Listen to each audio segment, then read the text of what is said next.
સૌપ્રથમ વાત કરીએ સુરતની તો સુરતમાં ભાગીદારને ડ્રગ્સ કેસમાં ફસાવાના આરોપો વચ્ચે ચિરાગ ગોટીનો વધુ એક વિડીયો સામે આવ્યો છે।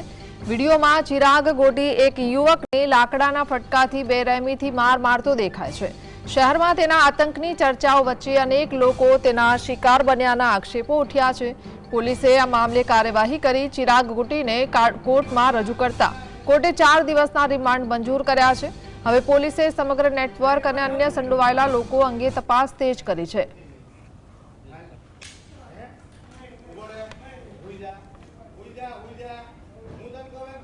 સંવાદદાતા શાહીસ જોડાયા છે। શાહીસ, શું જાણકારી?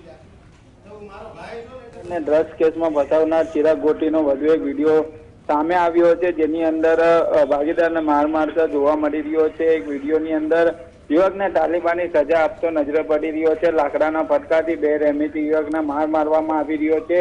સમગ્ર બાબતને જોતા હાલ તો સુરત પોલીસ દ્વારા ચિરાગ ગોટીને કોર્ટમાં રજૂ કરવામાં આવ્યા છે અને 4 દિવસના રિમાન્ડ મંજૂર કરવામાં આવ્યા છે। ચિરાગ ગોટીના અનેક લોકો શિકાર બન્યા છે, ત્યારે વધુ એક વિડીયો સામે આવ્યો હતો। પોતાના જ કંપનીના ટેન્કરના ડ્રાઈવરને પણ માર મારવામાં આવ્યો હતો તેવો એક વિડીયો સામે આવ્યો છે।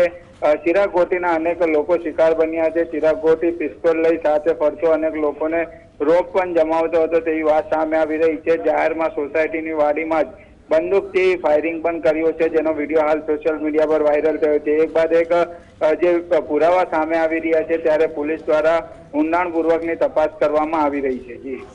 જી, આભાર।